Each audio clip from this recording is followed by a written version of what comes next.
আসসালামু আলাইকুম। Hello viewers, আজকে সন্ধ্যার নাস্তায় আমি কিছু নারকেল দিয়ে মুড়ি মাখা বানিয়েছিলাম। তো এইখানে আমি কিছু নারকেল কুড়িয়ে নিয়েছি, তার সাথে সামান্য পরিমাণে চিনি দিয়ে দিচ্ছি। আপনারা যেরকম মিষ্টি খান সেই অনুযায়ী চিনিটা দিতে পারেন।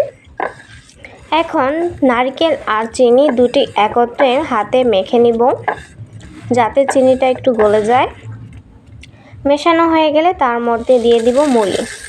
এখন মুড়ি, নারকেল, চিনি একসাথে ভালোভাবে মাখিয়ে নেব। কি দেখতেছেন আপনারা ওই রকম বড় বড় চোখ করে আমার মুড়ি মাখানোর দিকে কেন তাকিয়েছেন?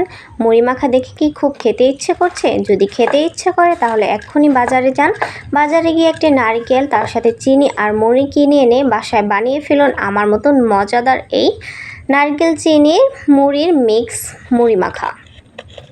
এত তাকায় থাকেন না তো, নজর লেগে যাবে আমার মুড়ি মাখানোর উপর। এমনিতেই এখানে আমি অল্প পরিমাণে মুড়ি মাখা বানিয়েছি। যেদিন বেশি পরিমাণে মুড়ি মাখা বানাবো সেদিন অবশ্যই আপনাদের সবাইকে সাথে নিয়ে খাবো। সেই পর্যন্ত সবাই অপেক্ষা করতে থাকুন। আসলে সবার সাথে আমি একটু দুষ্টামি করলাম, সবাই ক্ষমার দৃষ্টিতে দেখবেন। সবাই ভালো থাকবেন। আসসালামু আলাইকুম।